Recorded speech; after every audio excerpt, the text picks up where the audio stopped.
membahagiakan, betul nggak ya? Betul ya.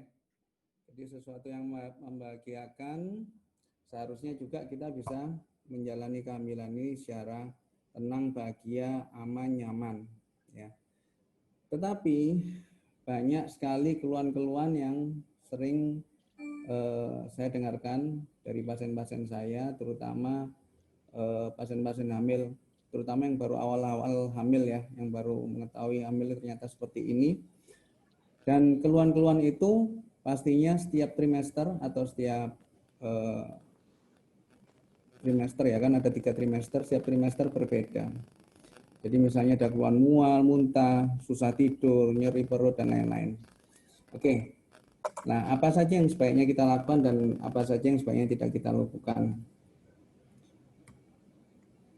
Early consultation. Jadi banyak sekali orang hamil yang awal begitu tahu dia hamil terlambat haid langsung segera datang ke dokter kandungan. Ini betul ya. Tapi kalau terlalu awal juga terkadang kita dari dokter kandungan belum bisa melihat apa-apa. Jadi biasanya kalau terlambat haid, orang kan biasanya kalau misalnya hari ini haid, 3 hari enggak haid, dites ternyata positif, biasanya langsung bergegas ke dokter kandungan. Nah, sebenarnya apa betul seperti itu? Kalau dia terlambatnya baru 3-4 hari, bahkan baru 7 hari, dia langsung ke dokter kandungan, biasanya ke dokter kandungan USG pun belum nampak. Ya. Dan kita hanya tahu ini hamil atau tidak hanya dari tes kencingnya itu tadi ya. Dari biasanya kan pasien periksa tes kencing sendiri, atau kalau ingin memastikan lagi tes beta HCG dengan dari darah. Itu lebih pasti lagi. Cuman biasanya kalau pasien saya harus tunggu sekitar paling cepat 2 minggu lah. 2 minggu setelah terlambat itu biasanya setelah kita USG baru nampak. Nah, selama menunggu itu apa saja yang harus dilakukan? Biasanya pasien sudah mulai minum vitamin atau obat penguat ya. Loh gimana? Belum ke dokter kok tahu dari mana? Kalau saya biasanya saya terbuka untuk pasien yang baru-baru hamil atau yang ingin tanya WA atau SMS, WA sih biasanya. WA saya bahwa terlambat haid, kapan saya harus konsultasi, sementara nunggu apa saja yang harus diminum. Ya. Setelah 2 minggu datang baru akan nampak bahwa oh ini hamil. Yang pasti harus dipastikan satu hamil, yang kedua hamilnya di dalam atau di luar kandungan, itu yang paling penting. Karena ada kejadian hamil di luar kandungan itu harus ada tindakan segera. Nah nanti apa pentingnya konsultasi dini ini ke dokter adalah untuk menentukan si ibu hamil ini dalam kondisi bagaimana, kehamilannya baik atau tidak. Yang kedua dia masuk resiko tinggi atau resiko rendah. Ya, begitu resiko tinggi berarti si ibu ini sebaiknya kontrolnya harus ke dokter kandungan setiap bulannya. Kalau resikonya resiko rendah, sekarang kan ada BPJS dan lain-lain. Kalau BPJS resiko rendah, biasanya si ibu hamil ini kontrolnya tidak di rumah sakit, tidak harus ketemu dokter kandungan, tapi di Vaskes 1. Di Vaskes 1 itu bisa ketemu ibu bidan atau dokter umum. Nanti begitu mereka menemukan sesuatu yang kira-kira membahayakan, baru dirujuk ke Vaskes 2. Lalu penting juga sejak awal sudah kita harus merencanakan persalinan kira-kira gimana. Tadi itu dari menentukan ini resiko tinggi, resiko rendah. Kita tahu oh ibu ini obesitas, oh ibu ini ada bekas operasi, berarti harus di rumah sakit. Oh ibu ini resikonya rendah, berarti dia bisa melahirkan di puskesmas atau mungkin di bidan. Oke, setelah itu, nah ini yang sering ditanyakan pasien, kadang-kadang dokternya juga lupa karena terlalu banyak pasien mungkin. Awal-awal sebaiknya dilakukan pemeriksaan darah. Kenapa? Terutama bagi yang hamil awal ya, hamil pertama. Ini golongan darah dan resus ini penting. Ya, karena kalau resusnya ini ada kelainan tidak normal, kan resus harus positif ya rata-rata di Indonesia. Kalau ternyata negatif, yang ditakutkan suaminya resusnya positif, anaknya punya resus positif, tidak sama dengan resus ibunya. Kalau tidak diberikan terapi, takutnya pada kehamilan berikutnya bisa terjadi keguguran berulang. Oke, lalu diperiksa juga penyakit infeksi menular, HIV, hepatitis. Ini untuk kepentingan baik kepentingan pasien, kepentingan para medis, dokter maupun si anak itu sendiri. Gula darah, kenapa sih gula darah harus diperiksa? Tidak ada keturunan diabetes. Karena kondisi kehamilan sendiri, plasenta ini bisa menyebabkan ibu yang tidak ada resiko diabetes bisa menjadi diabetes dalam kehamilan. Lalu TORCH mungkin sering banyak mendengar. TORCH ini ada singkatannya yaitu Toxoplasma, Rubella, dan Cytomegalovirus. Hanya ini bisa herpes simplex virus atau hepatitis. Ini infeksi-infeksi yang apabila terkena, terutama 3 bulan sampai 5 bulan pertama, berisiko menyebabkan kecacatan pada bayi. Sehingga apabila kita tahu dari awal, kita akan meningkatkan screening kita pertama. Yang kedua, apabila diperlukan, kita bisa memberikan terapi agar penyakit ini tidak berdampak pada bayi. Oke, yang berikutnya, istirahat yang cukup. Orang hamil itu biasanya ngantuan ya, benar ya. Awal-awal dok saya kok mesti banyak keluhan, dok saya kok ngantuan, saya kok gampang capek, gampang lelah. Wajar, dan ini memang sering terjadi ya pada wanita hamil karena dipengaruhi oleh perubahan hormon, terutama hormon progesteron. Selain itu juga transfer nutrisi dari ibu ke bayi ya. Ini juga membutuhkan meningkatkan metabolisme sang ibu sendiri sehingga mudah lelah ya. Mudah lelah dan ya sudah, kalau lelah ya memang harus banyak istirahat. Jadi orang hamil diharapkan tidur itu minimal 8 sampai 9 jam. 9 jam maksimal ya, lebih dari itu tidak disarankan. Ya. Dan memang pada beberapa kasus pada orang hamil ternyata itu biasanya trimester 2, trimester 3 malah sulit tidur. Itu juga karena perubahan hormonal. Selain itu juga bisa karena pengaruh kecemasan yang berlebih. Itu juga bisa menyebabkan susah tidur. Baik, multivitamin ini sudah bukan rahasia lagi, sudah merupakan rahasia umum bahwa orang hamil harus minum vitamin. Apakah harus minum vitamin? Sebetulnya kalau kita bisa memenuhi dari makanan-makanan kita, vitamin itu tidak harus, cuman akan sulit bagi kita untuk memenuhi kebutuhan vitamin ini dari makanan saja. Yang pertama karena hamil sendiri, terutama 3 bulan pertama itu mual banget sehingga makanan susah masuk. Yang kedua, kita harus betul-betul menghitung apabila kita makannya cuma sedikit, maka tidak akan terpenuhi kebutuhan vitamin yang kita perlukan.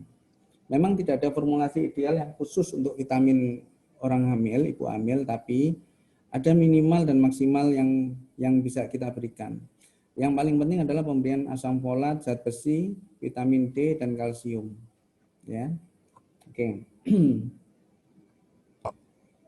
Exercise, olahraga. Nah, pasti banyak pertanyaan olahraga apa yang baik pada orang hamil. Intinya olahraga itu dibutuhkan untuk meningkatkan heart rate atau detak jantung ibu ya yang hamil, untuk meningkatkan apa? Untuk meningkatkan sirkulasi darah di dalam tubuh ibu, terutama untuk memberikan nutrisi pada bayi. Ya. Yang kedua dibutuhkan juga untuk kelenturan, untuk relaksasi otot, dan untuk melatih otot-otot daerah panggul. Makanya kalau ditanya olahraga apa yang baik untuk wanita hamil, paling sering jawabannya adalah jalan kaki. Yang kedua berenang yang paling sering. Lalu yoga pilates ini juga bisa dilatih. Tentunya disesuaikan dengan kondisi kehamilannya. Ya, dan kalau yang belum pernah ikut yoga pilates terus atau ikut yang modelnya kakinya di kiri, kepalanya di kanan atau di mana, tangannya di tetangga, itu susah. Karena orang hamil itu juga biasanya otot-ototnya itu menjadi gampang sakit ya, gampang sakit dan gampang nyeri, terutama di bagian bawah. Berenang, kenapa berenang itu baik? Karena berenang itu dia tidak terlalu memberikan beban yang tinggi pada ibu hamil ini. Tentunya ini semua dikondisikan dengan suasana pandemi sekarang ya. Jadi kita juga harus berhati-hati, social distancing itu perlu. Oke, makan. Nah, ini yang penting makan. Kalau ditanya makanan apa yang baik untuk orang hamil, yang jelas jawabannya adalah kita sudah tahu dari SD dulu adalah 4 sehat 5 sempurna. Ada buah-buahan ya untuk vitaminnya, ada sayurnya untuk serat, ada vitaminnya juga ya. Lalu proteinnya bisa dari mana? Daging sapi, daging ayam, ya, dan dilengkapi dengan susu. Nah, ini apa namanya? Agak susah pada orang hamil yang mualnya parah, terutama 4-5 bulan pertama. Dan berat badan pada saat 4-5 bulan pertama, kebanyakan orang hamil itu susah naik, bahkan malah turun. Ya, kalau kita tidak ada USG untuk mengevaluasi perkembangan bayi susah. Berat badan turun, bayi saya gimana? Tapi kalau ada USG, misalnya berat badan turun, tapi begitu kontrol ke dokter kandungan, dievaluasi perkembangannya baik sesuai dengan umurnya, tidak ada masalah karena bayi itu sebenarnya dia mengambil cadangan dari punya ibu itu sendiri. Dan setelah 5 bulan rata-rata maka berat badan akan naik dengan sendirinya, bahkan kadang-kadang bisa over malah. Ya, buah-buahan ini juga penting untuk vitamin, terutama vitamin dan antioksidan ini penting. Nah, yang disarankan kalau buah, terutama yang beri-berian, ada strawberry, blueberry, ya, beri-berian, dan apokat itu ternyata bagus, buah apokat, ya. Selain untuk vitamin dan dia mengandung lemak-lemak yang dibutuhkan untuk orang hamil. Nah, nanti ada pertanyaan buah nanas, buah itu gimana, durian. Memang pada penelitian kalau buah nanas itu dikatakan ada suatu zat namanya zat bromid, ya. Zat bromid itu memang kalau dalam jumlah banyak banget dia bisa menyebabkan beresiko terhadap keguguran, terutama 3 bulan pertama. Tapi ya itu makanya ya harus mungkin 2 keranjang, 3 keranjang. Kalau makannya cuma 1 buah aja atau berapa slice, nggak ada masalah. Dan buah yang manis-manis gimana? Sekarang musim mangga, mangganya manis atau semangka yang manis-manis. Boleh, tapi tetap jangan over. Walaupun manisnya itu manis dari buah, tetap disarankan tidak terlalu banyak mengkonsumsi makanan yang manis walaupun dari buah. Takutnya akan memicu meningkatnya gula darah pada si ibu dan bisa memicu bayinya bisa gede banget. Oke. Krim. Nah, dok, perut saya kok gatel, perut saya kering, boleh nggak dikasih krim? Boleh. Jadi pada dasarnya krim pelembab atau yang biasanya sering dijual itu banyak kok, krim untuk orang-orang hamil. Memang dia tidak bisa mencegah sama sekali tidak muncul strie atau goresan-goresan di perut, ya, seperti di gambar ini. Tapi paling tidak dia mencegah supaya tidak terlalu kering dan tidak sensitif. Karena kalau cuma keluar garisan aja, garis-garis gitu enggak apa-apa. Kadang-kadang itu berubah warna menjadi hitam dan gatal dan perih biasanya. Nah, kalau sudah seperti itu agak susah. Nah, sebelum itu boleh diberikan krim, banyak dijual di pasaran. Atau nanti kalau ke dokternya, minta aja dokter krim yang bisa untuk mencegah perut menjadi sensitif atau mencegah perut supaya tidak kering, ya. Nah, emergency ini harus kita perhatikan karena orang hamil itu anytime, kapanpun bisa jadi sesuatu. Loh, ini saya baru umurnya 30 minggu, 32 minggu kok ada kontraksi, enggak mungkin lah. Jangan bilang enggak mungkin, karena ada persalinan yang dikatakan prematur atau imatur. Sehingga kalau ada sesuatu, kita tidak siap dengan emergency call, siapa yang kita hubungi, rumah sakitnya, nomor teleponnya kita enggak punya, dokternya lupa nomor teleponnya. Nah, ini bahaya. Jadi kalau bisa emergency call kita pegang semua di handphone, ya. Lalu persiapan untuk kalau ini untuk yang kehamilan yang sudah mendekati, ya. Jadi suatu saat malam jam 1 pagi ketubannya pecah, bingung langsung berangkat, ternyata barang-barangnya ketinggalan, nanti masih mikir barangnya ingat, yang hamil ketinggalan. Jadi kayak gitu jangan sampai terjadi. Lalu yang ini tidak terlalu esensial, tapi sebaiknya dipikirkan juga, dimasukkan ke dalam tas. Ini dokumen-dokumen yang penting untuk administrasi, misalnya atau surat kelahiran, surat nikah, dan lain-lain. Oke. Nah, ini tadi yang ya, tentunya masih banyak lagi, cuman ini yang sering ditanyakan oleh pasien. Lalu apa aja yang jangan? Smoke and drink ini pasti. Kalau di kita mungkin tidak terlalu banyak, tapi kalau di luar negeri namanya orang minum itu sudah sehari-hari, ya, minum alkohol, ya. Lalu rokok, ya, baik itu aktif maupun pasif. Setelah itu daging. Nah, saya selalu mengatakan pada pasien saya, kalau makan boleh apa saja, yang penting bersih dan matang. Bersih itu kalau misalnya kita makan sayur, itu harus dibersihkan, tidak harus dimasak sih.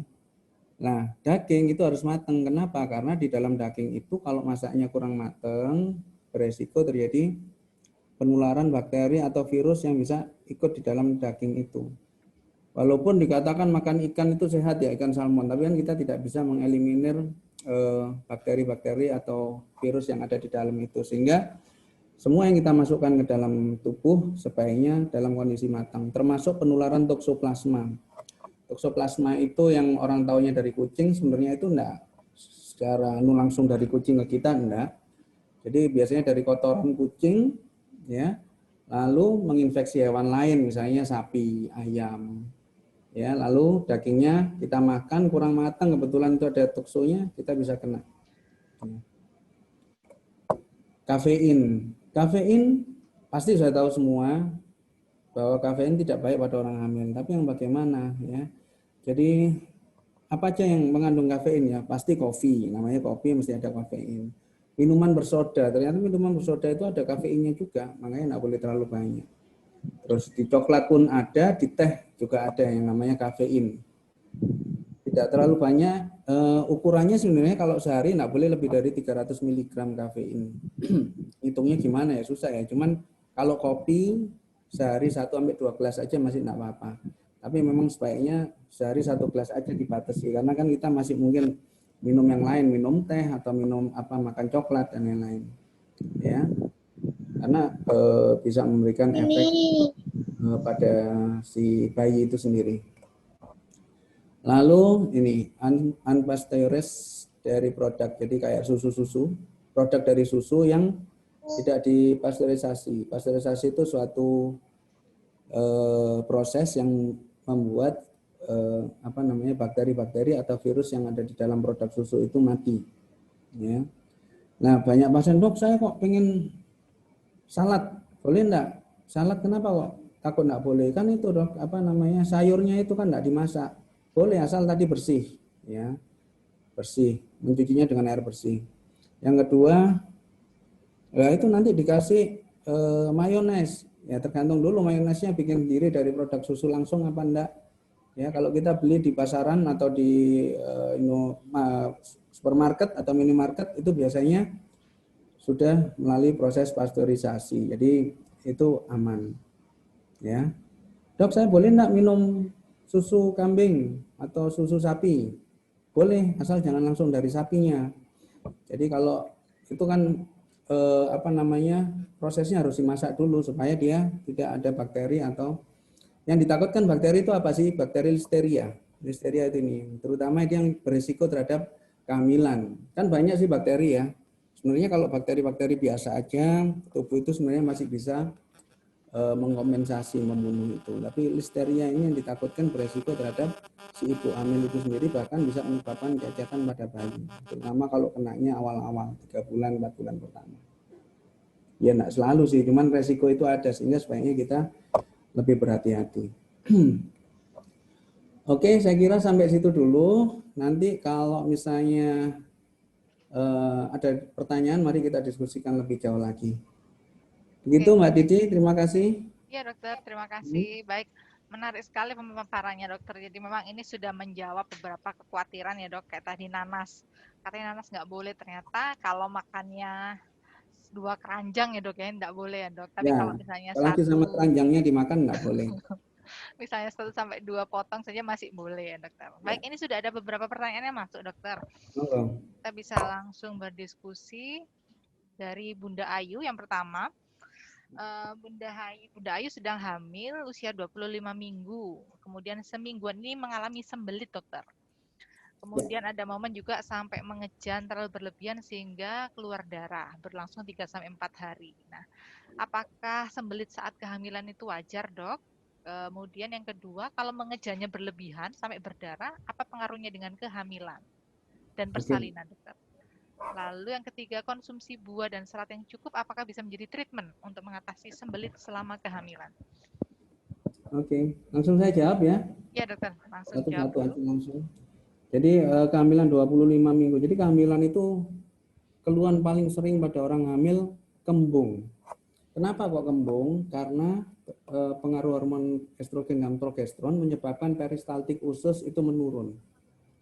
Peristaltik usus menurun sehingga pembuangan gas ke bawah, pup ya, buang air besar susah, dan ke atas pun begitu sehingga pengosongan lambung juga berkurang. Makanya pada orang hamil yang paling banyak dikeluhkan kembung, terus daerah dada sering terasa panas itu karena asam lambungnya naik. Yang berikutnya susah ke belakang. Nah, susah ke belakang ini bermacam-macam. Ada yang sama sekali nggak bisa keluar, ada yang masih bisa keluar, tapi dia berkurang frekuensinya. Biasanya tiap hari ke belakang, ini bisa 2-3 hari baru bisa. Nah, untuk mengatasi itu memang treatmentnya adalah dengan makanan yang berserat. Makanya tadi disarankan 4 sehat 5 sempurna itu termasuk ada makanan yang berserat. Bisa dari buah, bisa dari sayur, ya. Tapi apakah itu selalu membantu? Tidak selalu membantu. Terkadang memang pencernaan, saluran pencernaan ini tidak bisa diajak kompromi. Kita sudah seperti ini, tidak bisa. Sehingga kita memerlukan bantuan. Kalau sudah lebih dari 3-4 hari tidak bisa ke belakang, 3-4 hari tidak bisa ke belakang, itu harus menggunakan treatment. Treatmentnya adalah dengan pemberian obat-obatan. Salah satunya ada suppositoria yang bisa kita sering kita temui di pasaran gitu.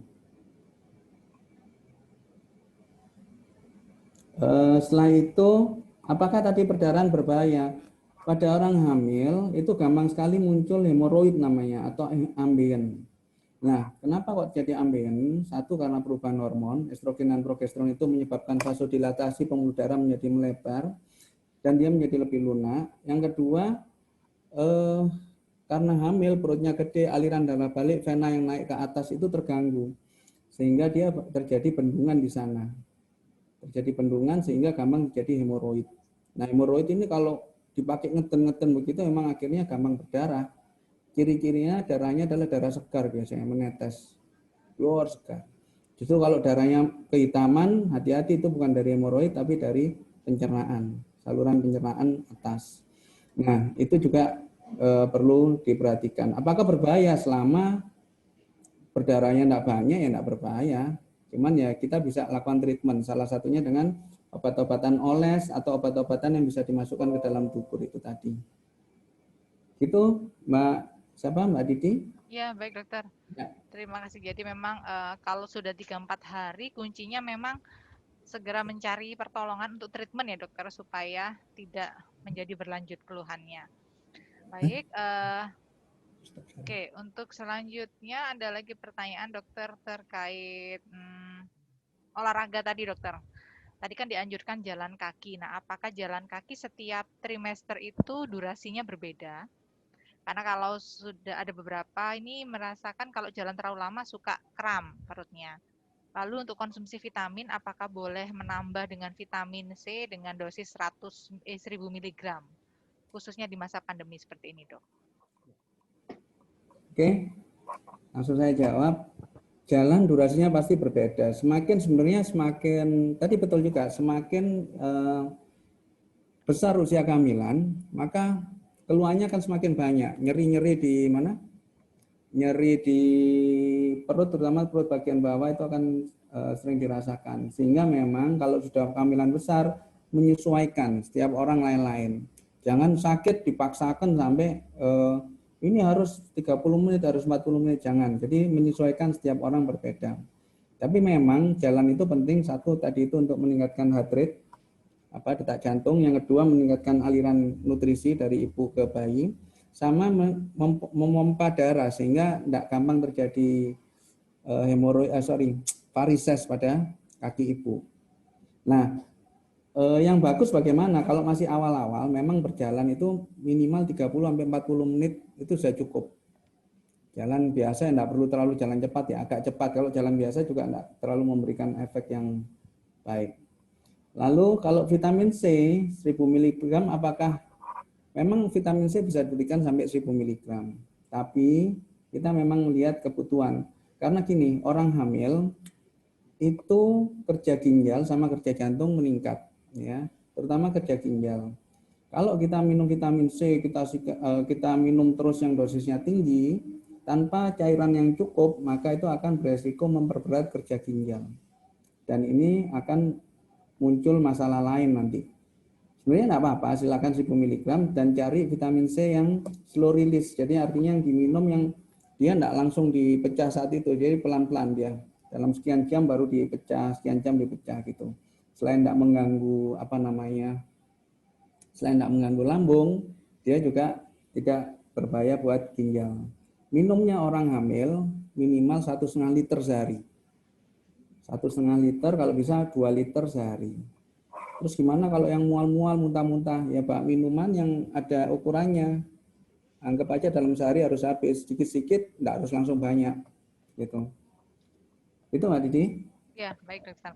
Berarti memang penggunaan dosis tinggi itu juga perlu diimbang. Vitamin C dosis tinggi perlu diimbangi dengan konsumsi cairan ya dokter ya? Ya, betul. Baik. Kemudian dokter, selanjutnya terkait pertanyaan produk susu tadi dokter. Apakah boleh mengkonsumsi keju slice? Keju slice, ya itu tadi. Kejunya kalau kita lihat dia sudah melalui proses, kan ada biasanya kalau kita beli di pasaran sudah melalui proses pasteurisasi, silakan, nggak ada masalah. Oke, baik. Berarti memang perlu membaca labelnya juga berarti ya dokter ya. Dan itu bagus memang, kan dia juga sumber dari kalsium juga ya dari keju itu. Silakan, nggak apa-apa. Oke, berarti boleh ya dokter. Ya. Kemudian tentang screening tadi dokter, pemeriksaan TORCH, ada Bunda Devina. Belum pernah melakukan tes TORCH, apakah ketika hamil boleh melakukan pemeriksaan? Ya, silakan. Jadi tes TORCH sebenarnya yang bagus itu sebelum terjadi kehamilan. Ya, sehingga kalau misalnya ada sesuatu, kita kalau bisa pending dulu kehamilannya. Tapi kalau sudah terlanjur hamil, sebaiknya dites awal-awal, terutama 3-4 bulan pertama. Tapi kalau sudah di atas itu, biasanya ya masih ada gunanya, kita masih bisa lebih hati-hati ya. Cuman yang paling bagus sebelum hamil atau awal kehamilan. Kenapa? Jadi kalau ada sesuatu kita bisa cegah dulu, screening sama pemberian obat-obatan. Terus sebaiknya dilakukan. Gitu. Kalau misalnya sudah terlewat dokter, artinya ya tadi yang dokter sampaikan sudah usia besar nih, katakanlah 6 bulan, baru pemeriksaan TORCH, apakah memang ada efektivitasnya berpengaruh dokter? Ya, jadi TORCH ini nanti begitu positif, kita akan tahu ini positifnya baru kena sekitar 3-4 bulan pertama atau sudah di atas 4 bulan. Jadi paling tidak kita bisa memperkirakan kalau misalnya 7 bulan baru tes TORCH, nanti kelihatan, oh ternyata baru kena, kelihatan dari IgG, IgM-nya ya. Itu nanti kita enggak perlu terlalu khawatir. Kenapa? Kalau terkenanya itu sebenarnya di atas trimester 3, di atas trimester 1, jadi masuk trimester 2 dan 3, itu resiko TORCH itu untuk menginfeksi bayi itu kecil. Resiko TORCH untuk menginfeksi bayi itu besar. Jadi gampang kena bayi itu dengan TORCH, tapi resiko TORCH sendiri untuk menyebabkan kecacatan pada bayi itu kecil. Bisa dibayangin ya. Kalau dia kenanya trimester 1, TORCH ini susah kena bayi, tapi begitu kena bayi, resiko untuk jadi kecacatan lebih gede. Seperti itu. Jadi bisa bayangin ya.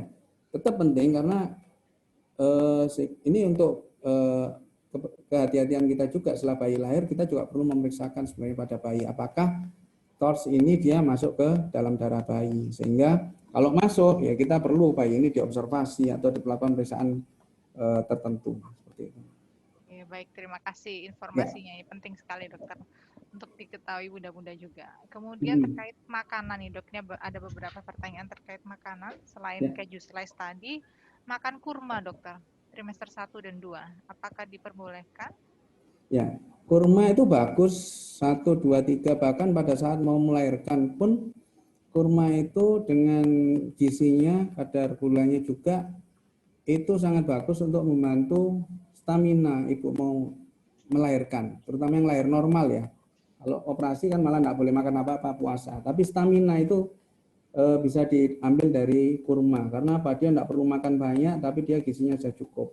Cuman memang perlu diperhatikan si ibu ini ada dasar-dasar gulanya tinggi enggak, diabetes enggak, kayak gitu ya. Sehingga kalau ada maka konsumsinya juga menyesuaikan, enggak boleh terlalu banyak. Tapi bagus ya diberikan. Berarti tetap memperhatikan kondisi kesehatan masing-masing bundanya ya dokter ya? Ya, betul. Bahkan Kemudian, kurma madu itu disarankan pada saat orang kondisi yang mau melahirkan ya. Pertama dia butuh energi itu disarankan. Oke, berarti ini ada satu juga pertanyaan bunda terjawab. Madu berarti boleh ya dok ya? Madu boleh, dan Sampai selama persalinan ya kehamilan dok? pun boleh. Selama kehamilan dia bagus madu ini. Kalau air lemon hangat dokter? Bagus, nggak ada masalah untuk itu. Dan dia untuk lambung pun bagus. Untuk orang hamil kan saya bilang tadi mesti ada masalah dengan lambung ya. Jadi pemberian ini biasanya dan ini juga dilakukan di keluarga kami, baik pas hamil maupun tidak hamil. Setiap pagi madunya diharapkan memang madu yang asli karena ada yang campuran gula dan lain-lain ya. Madu dan lemon boleh dicampur teh atau campur air hangat biasa diminum 1 gelas. Kemudian Gitu. untuk kalsium tadi juga keju ini pengganti salah satu makanan yang tinggi kalsium ya dok ya, yang bisa dikonsumsi oleh ibu hamil. Nah kalau misalnya ibu hamilnya ini susu dokter, pengganti susu, apakah ada selain keju, apakah ada sumber makanan lain dokter? Ini ada pertanyaan dari salah satu bundanya ini mengalami intoleransi laktosa dokter, sehingga suplementasi kalsiumnya hanya diperoleh dari suplementasi kalsium saja. Nah, apakah ada makanan yang perlu ditambahkan dokter? Ya, jadi kalau ada intoleransi seperti ini ya memang kita akhirnya ngambilnya dari vitamin-vitamin yang biasa kita dapatkan di pasaran. Sebenarnya kalsium itu bisa dapat dari susu atau tadi itu dari obat yang atau vitamin yang kita berikan. Kalau memang ada intoleransi jangan dipaksakan, nanti malah dia diare, malah nanti kekurangan nutrisi nanti keluar dari situ. Dan rata-rata obat yang diberikan oleh dokter kandungan itu yang biasanya kalsium, kalau dulu tahunya istilahnya kalek namanya karena obatnya cuma kalek itu toh. Sebenarnya itu kan aslinya kalsium ya. Sekarang sudah banyak yang dengan campuran vitamin D3-nya. Jadi kalau kita hanya minum kalsium, vitamin D3-nya itu rendah atau kurang, maka kalsium itu yang diserap di tubuh itu akan sangat sedikit. Jadi memang disarankan selain kalsium ada campuran vitamin D3 atau kalau enggak kita dapat vitamin D3 dari vitamin D dari matahari yang sudah kita kenal seperti mulai SD dulu bahwa untuk kena matahari itu bagus untuk vitamin D3 itu. Itu Mbak Didi. Iya dokter, baik. Kalau untuk konsumsi ASI booster bagaimana dokter selama kehamilan? Apakah itu berpengaruh? Ya, ASI booster ini untuk menjawab juga banyak pertanyaan ibu-ibu hamil. Dok, saya ini kok ASI saya belum keluar ya, padahal sudah 7 bulan, 8 bulan. Harap diingat bahwa tidak semua orang hamil 7 bulan ASI harus keluar. Kebanyakan malah keluarnya setelah bayi lahir, 1 atau 2 hari setelah bayi lahir. Yang ASI-nya sudah keluar sebelum bayi lahir itu kira-kira cuma 30%. Sisanya kebanyakan malah keluarnya setelah melahirkan. Nah, dok, berarti saya perlu ASI booster dong supaya nanti ASI-nya keluar gitu ya. ASI booster ini tidak disarankan selama kehamilan, terutama kehamilan yang belum matang atau kehamilan yang belum aterem. Kenapa? Karena ada zat ini bisa memicu beberapa orang bisa terpicu kontraksi. Jadi bisa takutnya lahir sebelum waktunya. Kecuali kalau sudah dekat-dekat mau persalinan, mau mulai minum ASI booster silakan. Mulai dosis yang paling rendah dulu. Nah, sebenarnya yang memicu ASI itu utamanya apa sih? Sebenarnya utamanya adalah IMD. Kalau ibu-ibu belum tahu IMD, silakan browsing atau searching inisiasi menyusui dini. Ya, inisiasi menyusui dini ini penting bonding dari ibu ke anak. Ini sudah diterapkan di Rumah Sakit Kenang Sari dan rata-rata yang IMD ini 95-98% ASI-nya lancar. Seperti itu.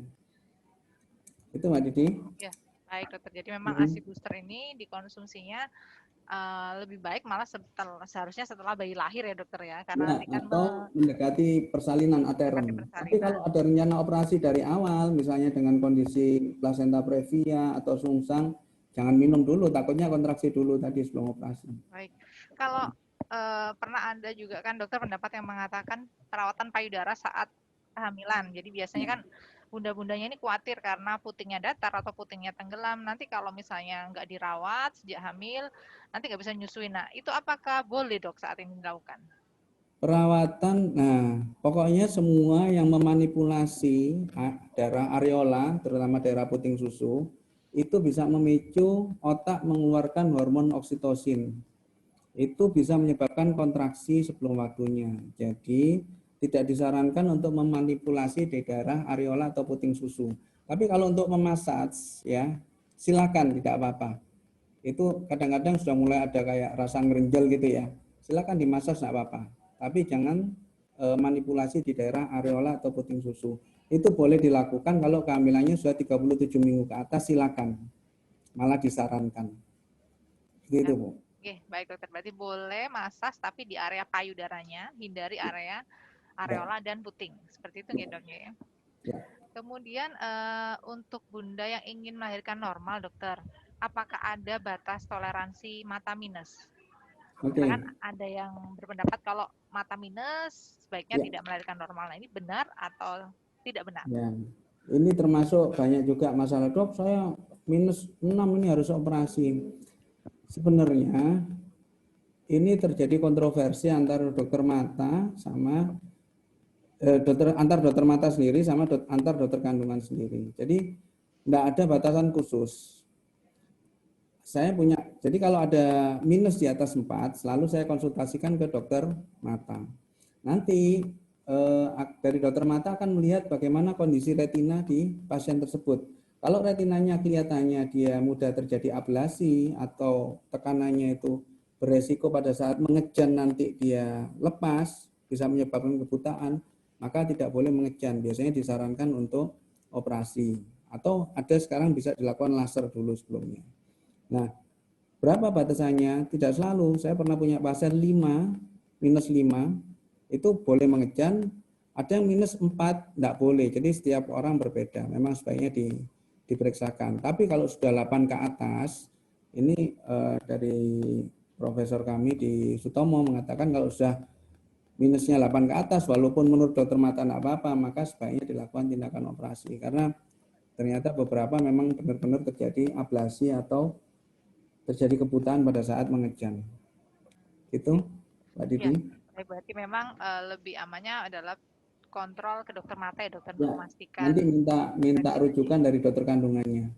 Baik, kalau mau tentang screening darah tadi dokter, misalnya ternyata sampai usia 15 minggu, pasien ini belum disarankan untuk pemeriksaan screening darah.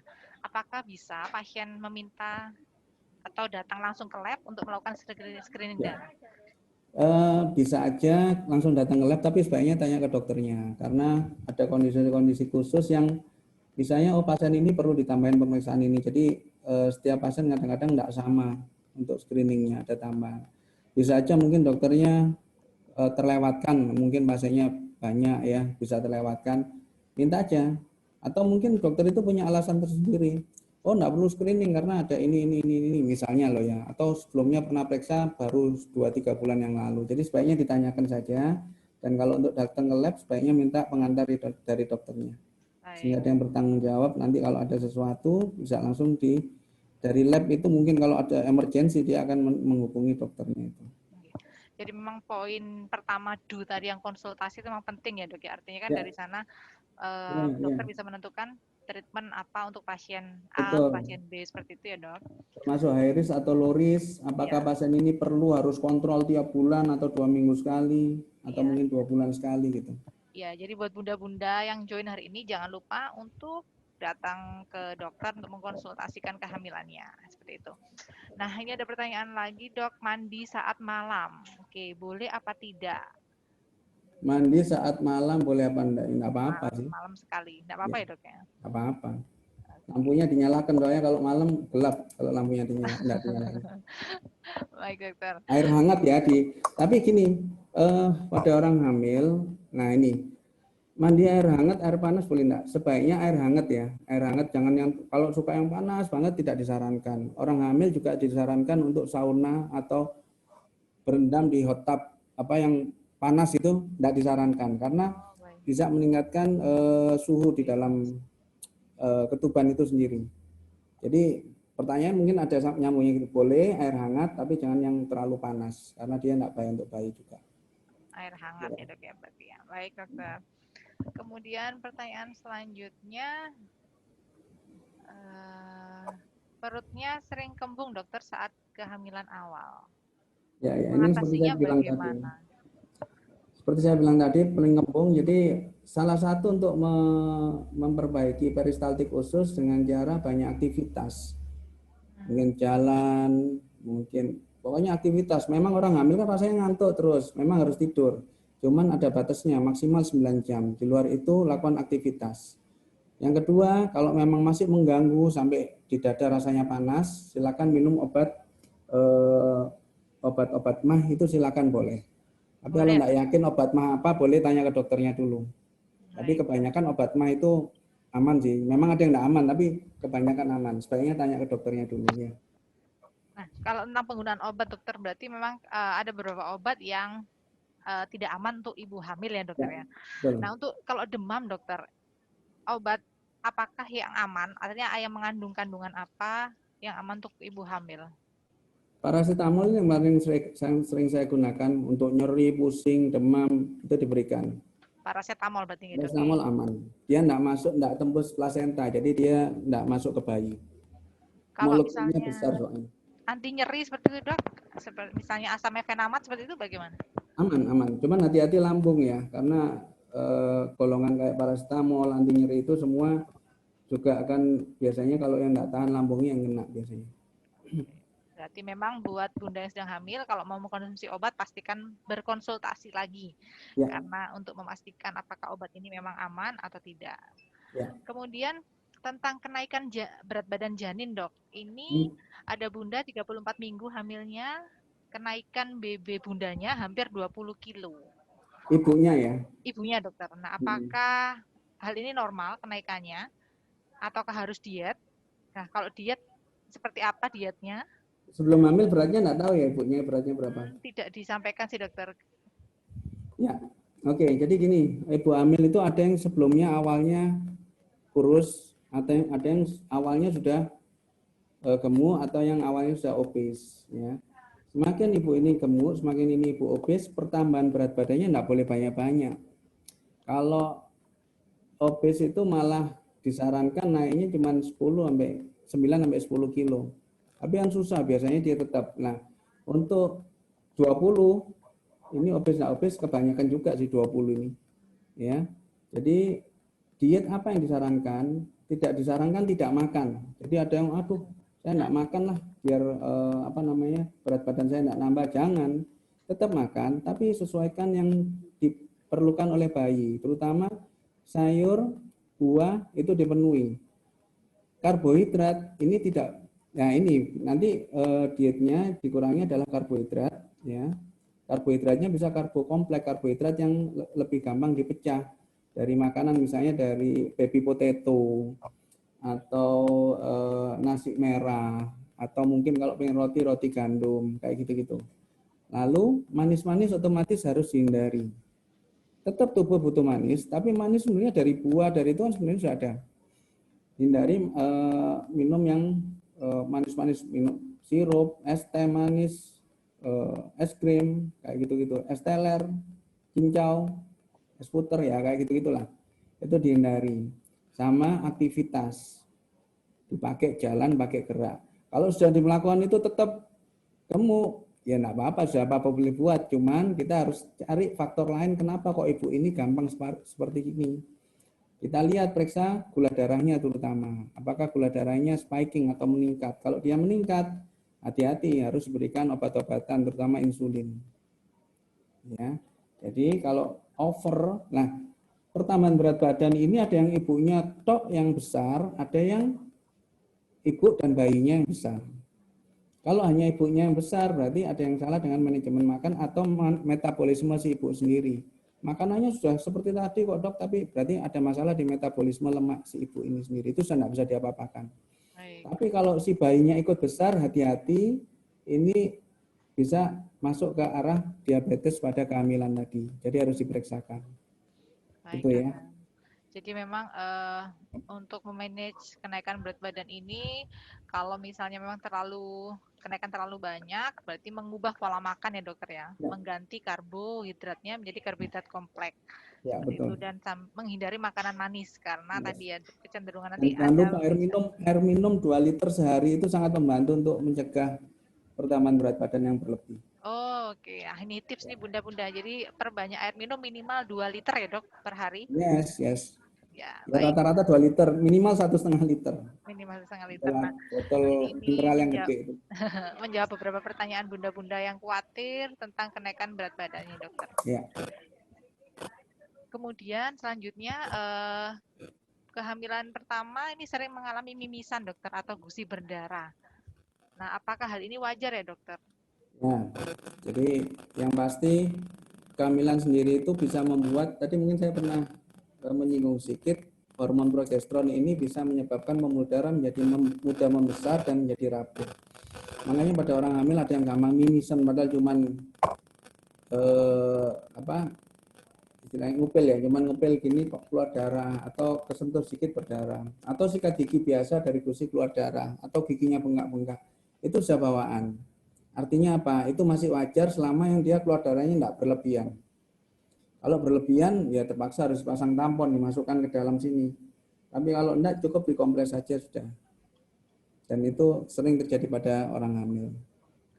Oke, memang hal yang sering dialami ya dok ya berarti ini Ya, mimisan ya. dan gusi Cuman harus berdarah. hati-hati. Kalau memang sebelumnya sering begitu sebelum hamil, harus hati-hati. Jangan-jangan ada kelainan pembekuan darah. Oh, Harus baik, baik. diperiksa.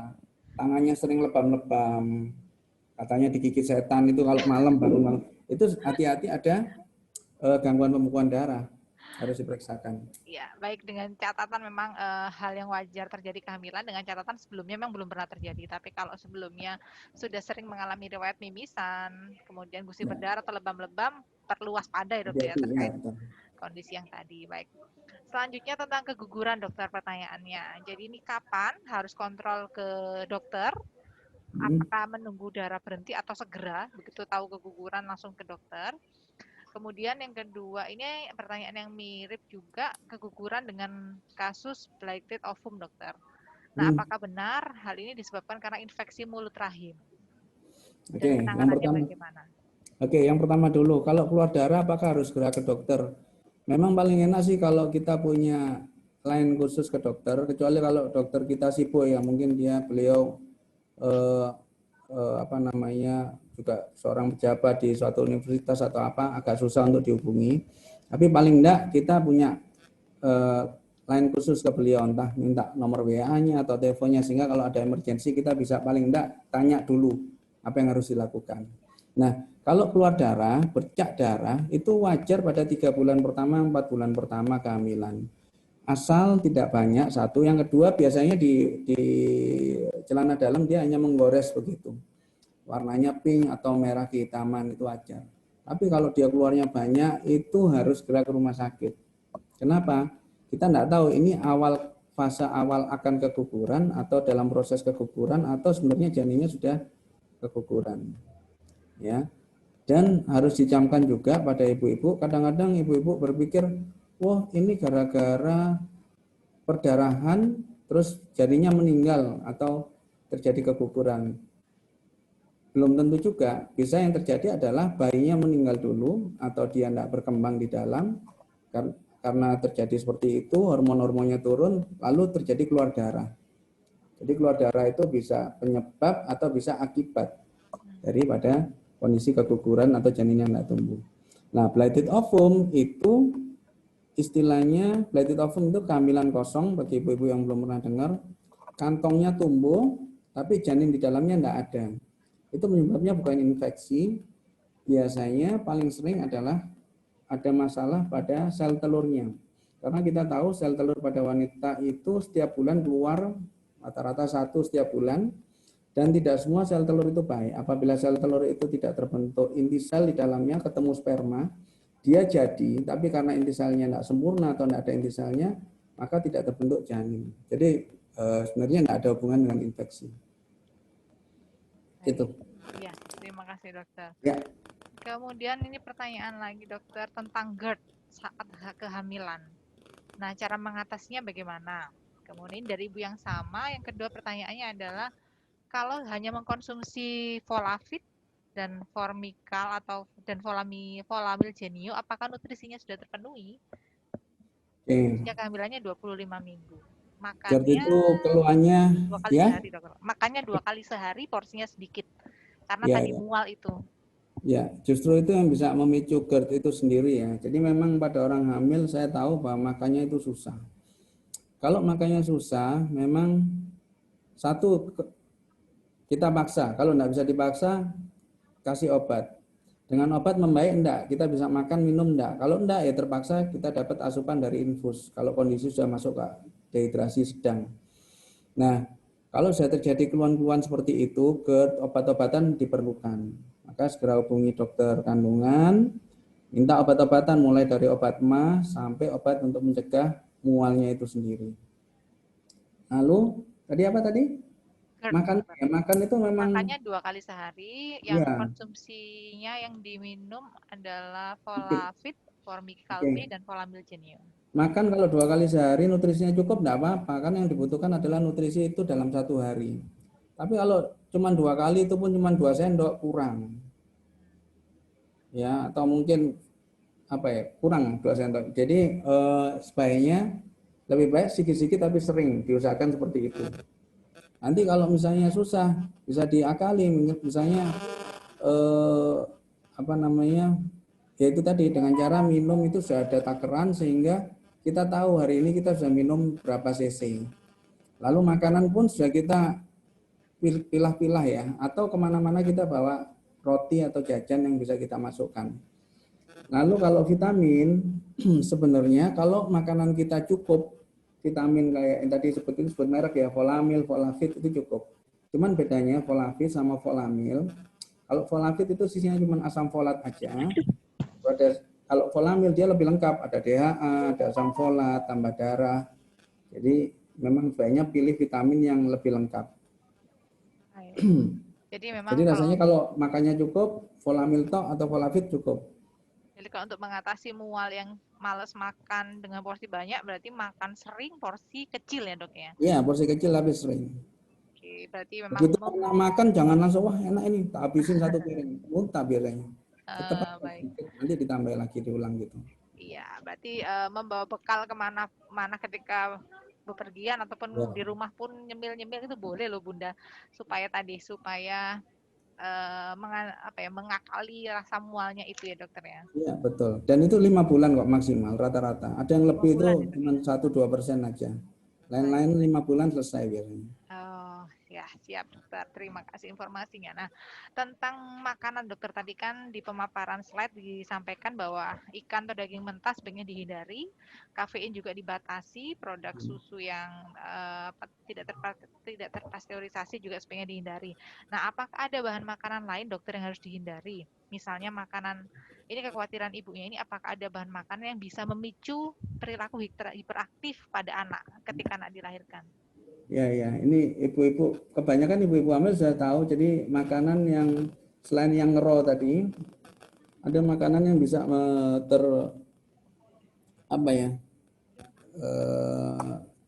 tercemar, makanan yang tercemar. Jadi kayak makanan laut yang kita tidak yakin, terutama kerang ya. Kebanyakan dikatakan sih di kerang, makanan kerang itu kayak tercemar kadar timah, kadar itunya tinggi sehingga dia beresiko.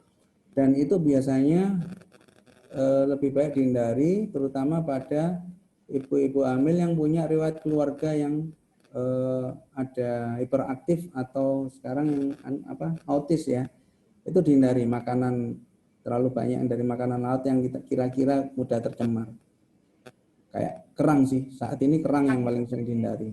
Kalau Udang pun iya, makanan tapi udang dia enggak terlalu banyak. Salmon dikatakan begitu, tapi tadi itu tergantung salmonnya dapat dari mana.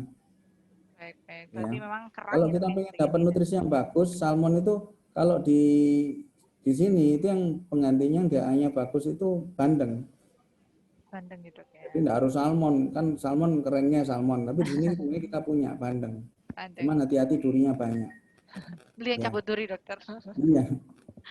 Nggak Iya, makan-makan nyabut-nyabut terus nanti. Kemudian kalau makan anggur, dokter, ini buah anggur maksudnya dokter, bukan Nggak minum apa-apa Bu anggur. Anggur. Makan buah anggur nggak apa-apa ya dok ya? Nggak apa-apa. Kalau Berarti anggur mitos, minum itu karena nggak boleh. ya ini ada yang bilang karena mengandung alkohol, makanya ada yang bilang harus dihindari. Tapi Nah, ternyata nggak boleh apa-apa ya kalau dok. Bu Anggur silakan. Oke. Kemudian sedang hamil 20 minggu dokter, USG terakhir, ari-arinya di dekat vagina. Apakah aman jika ikut senam hamil? Ya, kalau saya senam hamil, pasien selalu saya sarankan jangan terlalu awal deh, masuk 27-28 minggu aja. Untuk ikut yang senam yang diputer-puter segala macam, mungkin yang melakukan tindakan apa kayak milking dan lain-lain. Kenapa ya? Percuma juga masih terlalu dini, dan semua kehamilan awal kalau di USG kebanyakan ari-ari itu masih di bawah, terutama 20 minggu. Ya, itu wajar.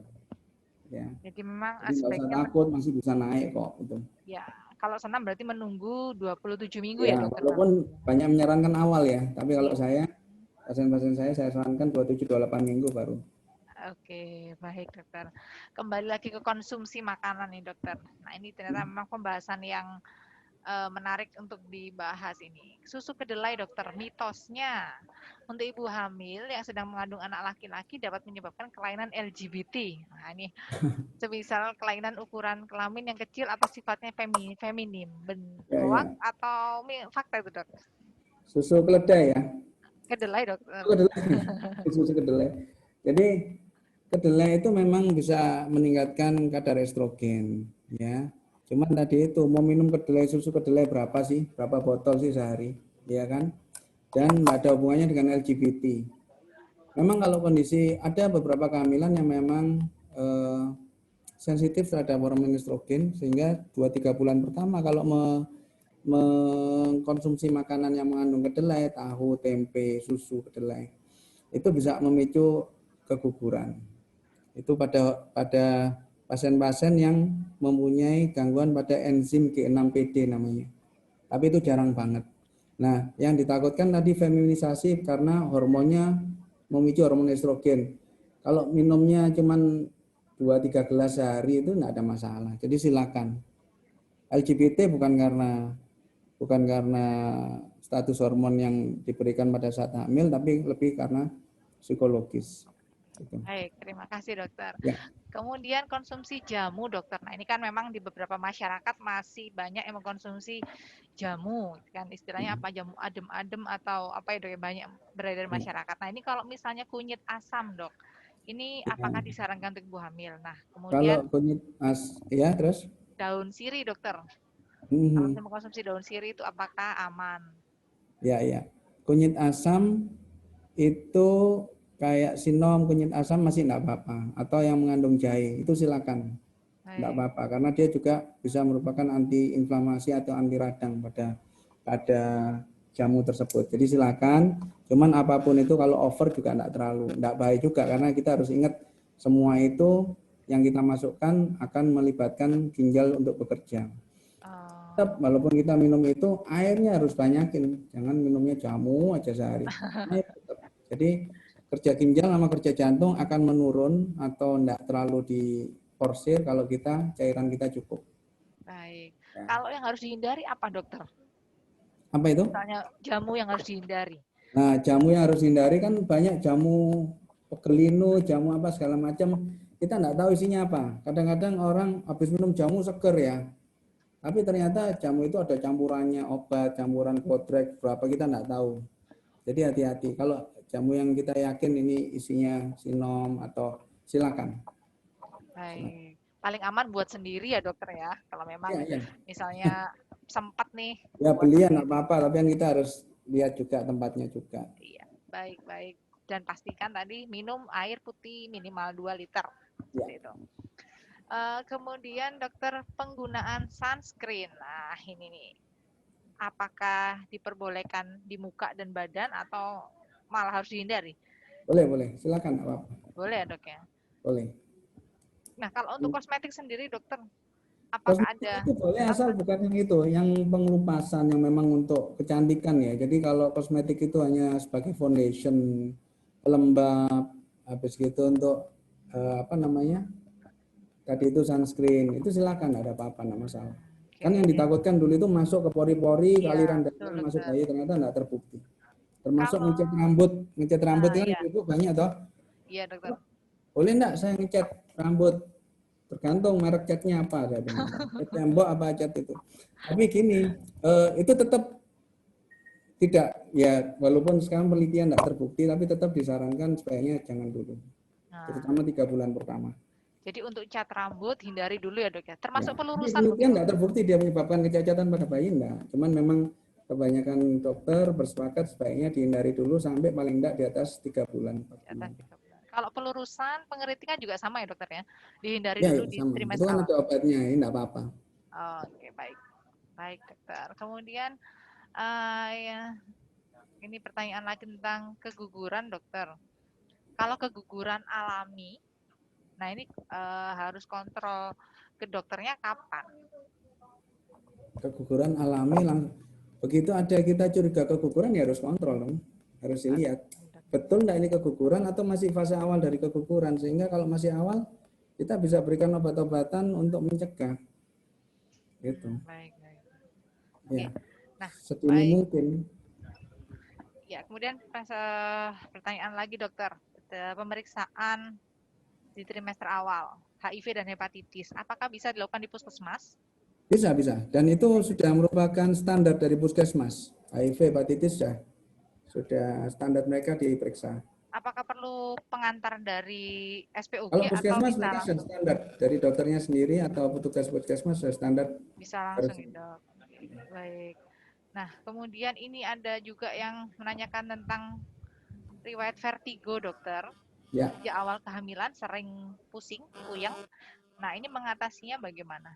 Nah, orang hamil itu selalu saya bilang awal-awal temennya itu pusing, mual, muntah, ngantuan. Itu mesti temennya orang hamil terutama awal-awal.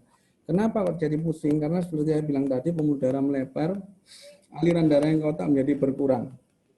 Ya. Jadi caranya untuk supaya aliran darah ini lancar ke otak, laki-laki minumnya harus cukup. Hydration, istilahnya hidrasi, jadi harus cukup.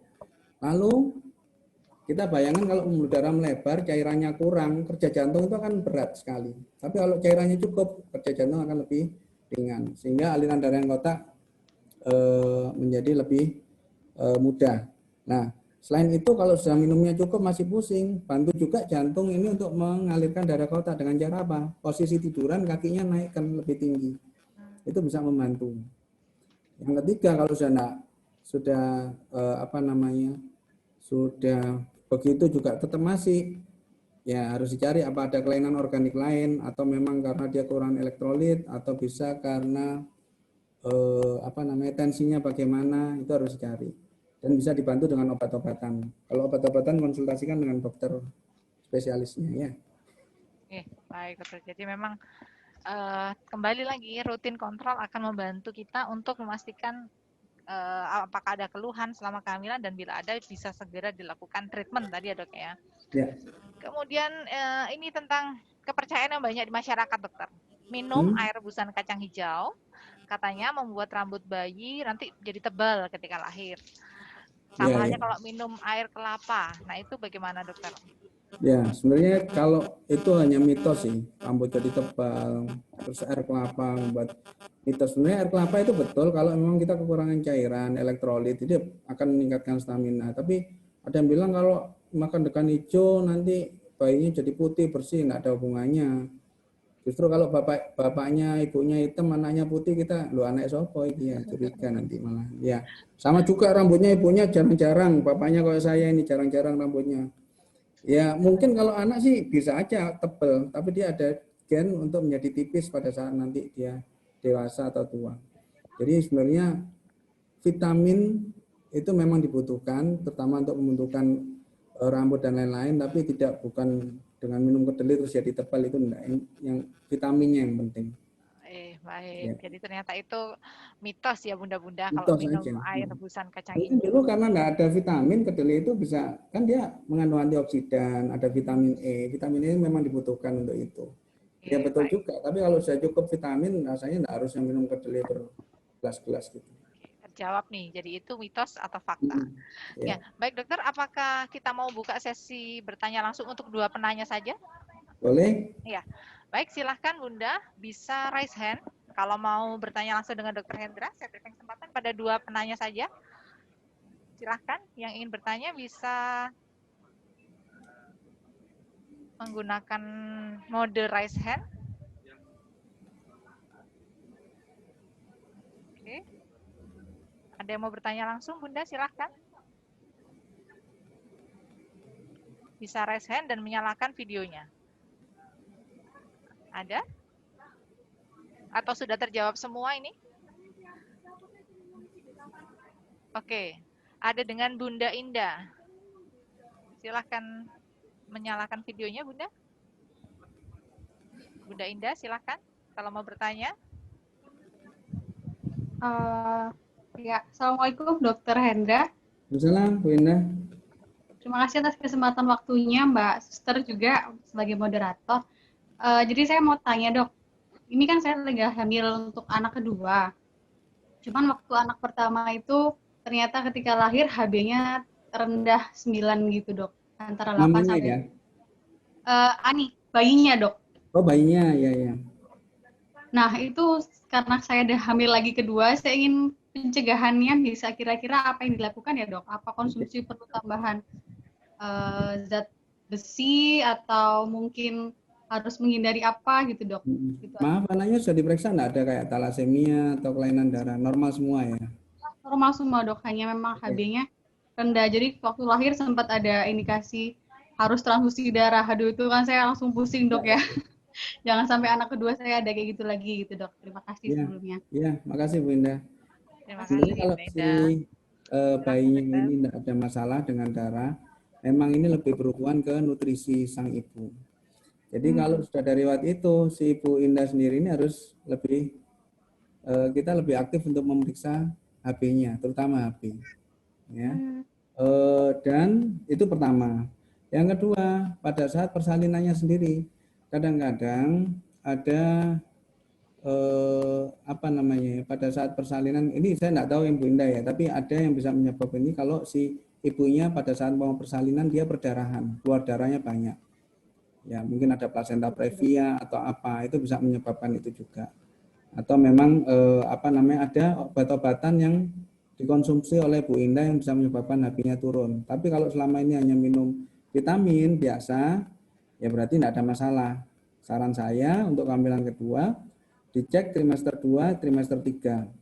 HB-nya sama, dan asupannya untuk meningkatkan HB itu tidak hanya zat besi.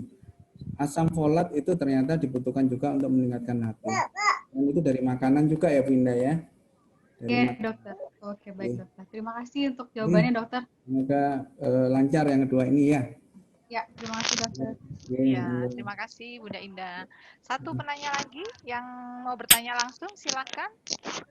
Bisa menggunakan aplikasi untuk raise hand-nya. Oke, ada. Oke, sambil menunggu ada satu penanya di chat dokter. Oke, di chat menanyakan saat 2 minggu bayi saya kena ADB oleh dokter. Apakah ini hubungannya dengan konsumsi saya saat hamil? Ini sama. ADP apa singkatan apa ya? Sorry. Anemi defisiensi besi dokter. Oh, besi yang sama kayak tadi itu yang. Oh iya bersama dokter. Ya berarti kalau defisiensi besi berarti ada masalah dengan intake-nya atau si bayi ini sendiri ada masalah untuk apa ya, memetabolisme nutrisi yang masuk menjadi zat besi. Zat besi itu kita tahu kan juga terpengaruh dari kondisi livernya bayi ini. Jadi kalau ada masalah itu sebenarnya bayinya sudah diperiksakan dulu. Ada masalah di liver, ada enggak, di ginjalnya ada masalah enggak, di sumsum tulangnya bisa dilihat dari hasil pemeriksaan hapusan darah tepi. Kalau semuanya normal, berarti mungkin mostly karena intake biasanya begitu. Karena intake bisa dari ya kalau ini ya berarti dari ibunya harus intake-nya harus cukup. Berarti ibunya juga harus diperiksa saat kehamilan berikutnya. Oke, baik. Terutama mendekati persalinan. Iya, siap. Ini sudah ada yang mau bertanya langsung dokter dengan Bunda Silvi? Ya, monggo Bu Silvi. Silakan Bunda. Assalamualaikum dokter. Assalamualaikum warahmatullahi. Dokter, saya pasiennya dokter yang kemarin itu loh dokter, yang hamil tapi kantongnya nggak terlihat, terus janinnya juga nggak terlihat itu loh dokter. Iya. Itu kan kemarin itu kan ada ngeflag gitu dokter ya. Hmm. Terus beberapa hari kemudian, 3 hari atau berapa hari gitu, keluar darah banyak dokter, kayak keguguran gitu. Itu yang belum Terus terlihat. Iya, itu kan keluar darah terus sampai sekitar 40 harian dokter, baru berhenti. Ya. Terus habis itu setelah 13 hari berhenti itu keluar lagi dokter. Oke.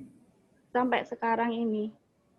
Itu belum diperiksakan lagi ya Bu ya waktu itu ya? Iya belum dokter. Makanya ini saya mau tanya, harusnya periksanya lagi kapan ya dokter? Jadi gini, saya jelaskan sekalian, kalau dari awal belum nampak terus keluar darah, kemungkinannya ada 2. Kemungkinan pertama memang tidak hamil. Tidak hamil. Tapi itunya jadi positif palsu pada tes packnya. Yang kedua hamil tapi jadi keguguran. Karena 50% wanita hamil itu dia tidak tahu hamil tapi dianggap dia seperti biasa mens biasa.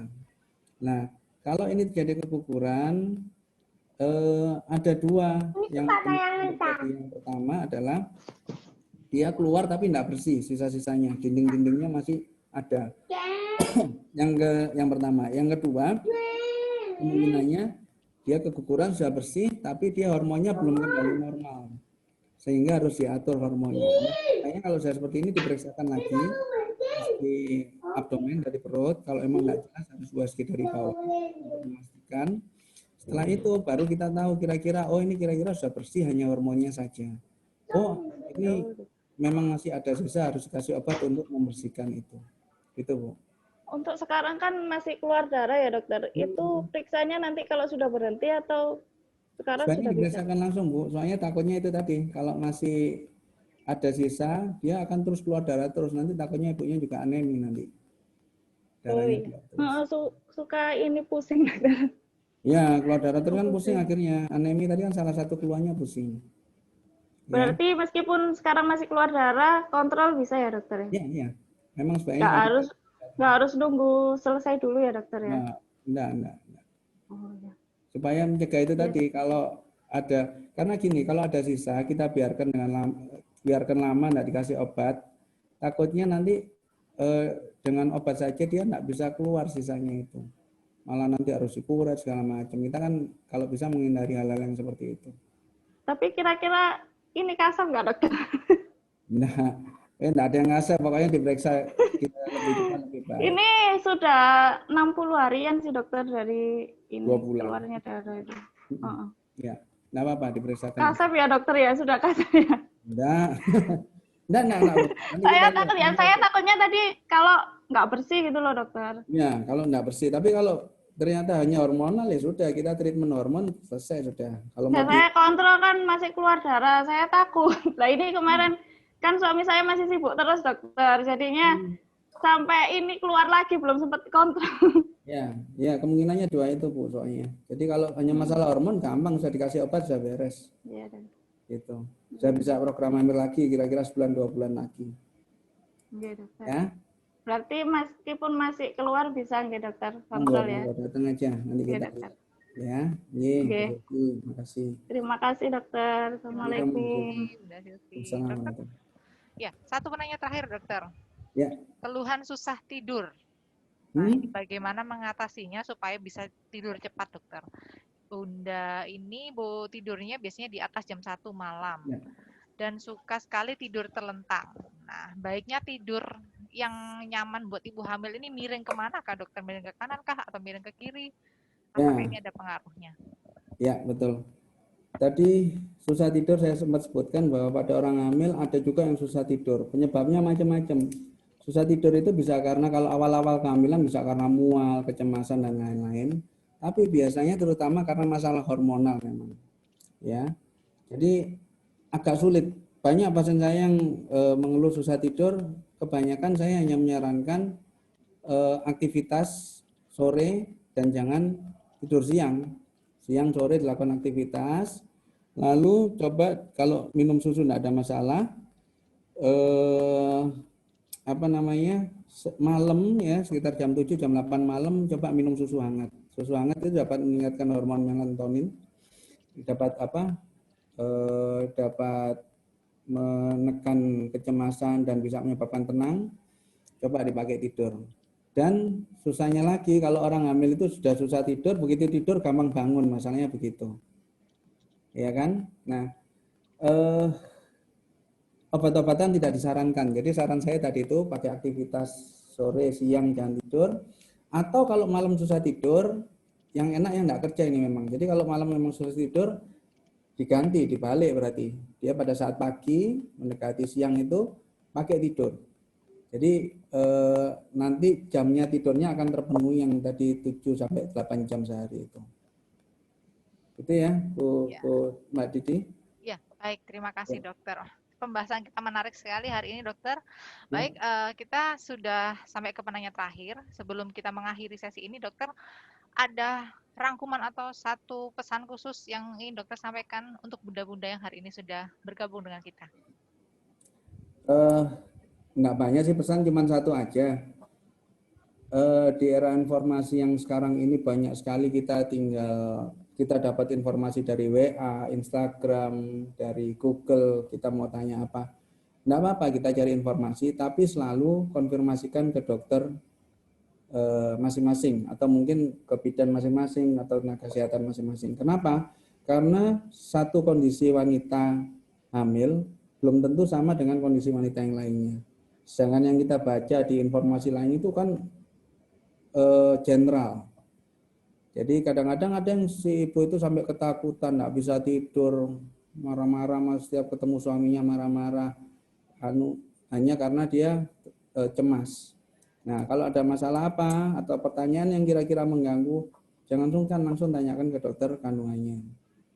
Nah, sekarang kan dokter kandungan sudah kayak dulu lagi, susah dihubungi. WA ada yang memang jawabnya nggak bisa langsung ya, tapi paling enggak dijawab, walaupun mungkin jawabnya baru 2 hari lagi.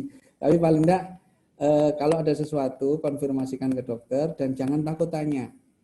Kayak tadi itu, waduh, kalau masih keluar darah, saya enggak ke dokter, anaknya ya apa ya, gimana ya, malah akhirnya enggak ke dokter-dokter, malah nanti kalau ada apa-apa malah yang kasihan ibunya sendiri. Jadi pesan saya, apapun itu segera komunikasikan ke dokter Anda masing-masing. Ya, itu. Baik, terima kasih dokter. Jadi buat bunda-bunda jangan sungkan untuk WA, untuk menghubungi dokternya masing-masing kalau memang merasa ada keluhan atau ada hal yang ingin ditanyakan. Nah, kalau masih ingin ketemu dengan dokter Hendra, boleh datang ke praktek dokter Hendra setiap hari Senin, Selasa, dan Kamis pukul 10 sampai 12 siang atau hari Selasa sore pukul 18.30 sampai 20.30. Nomor telepon saya share di sini ya Mbak ya? Boleh dokter, boleh sekali. Monggo, walaupun bukan pasien saya, tapi kalau mau tanya ada boleh. Di chat ya dokter ya, ditulis di chat, silahkan nomor telepon dokter. Ya. Nah, sudah ada di nomor chat, monggo silahkan dicatat 081 131 7520. Jadi monggo bunda-bunda yang ingin tanya-tanya lebih banyak atau lebih privat mungkin bisa dengan dokter Hendra. Dan terima kasih sudah join. Tanya saya jawabannya pendek-pendek ya, karena kadang-kadang orang merasa saya cuma jawab satu itu, ternyata yang saya jawab itu banyak, jadi pendek-pendek saya jawabnya gitu. Baik ya. Dokter. Oke. Ya, terima kasih untuk semua bunda yang sudah berpartisipasi dalam program online talk RSC Kendang Sari siang hari ini, dan nantikan program online talk kami selanjutnya dengan tema-tema yang menarik juga. Terima kasih juga untuk Dokter Hendra yang sudah sharing dan berbagi informasi yang menarik untuk setiap kita yang sudah hadir siang hari ini. Sebelum kita mengakhiri, boleh menyalakan videonya. Kita mau foto bersama. Silahkan Bunda, menyalakan videonya. Saya tunggu supaya kita bisa berfoto bersama.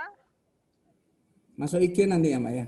Iya, nanti akan kami upload di IG. Dan kalau mungkin Anda teman yang masih belum mengikuti acara ini, obrolan kita siang hari ini akan diupload di YouTube RSC Kendang Sari. Yang belum subscribe, subscribe.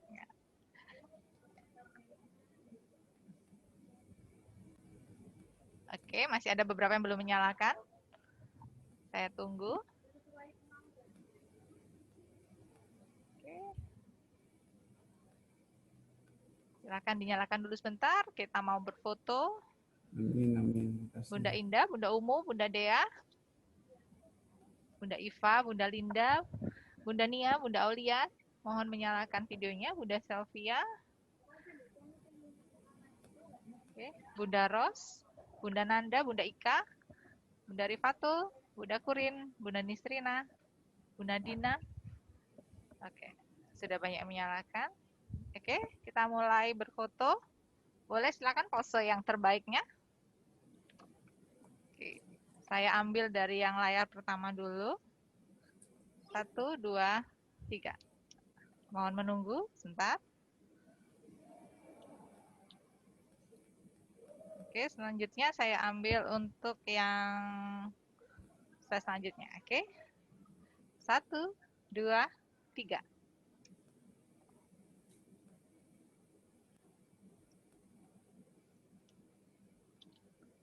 Oke. Terima kasih sudah terfoto semua. Baik, terima kasih Bunda-bunda sudah join siang hari ini. Terima kasih Dr. Hendra. Terima Sehat kasih selalu. semua. Ya. Ya, pastikan untuk cuci tangan sesering mungkin. Gunakan masker ketika kita berpergian atau keluar rumah. Dan selalu jaga jarak dan jauhi kerumunan. Tetap jaga kesehatan. Dan stay di rumah kalau memang kita tidak perlu untuk melakukan aktivitas di luar. Terima kasih dan selamat siang. Waalaikumsalam.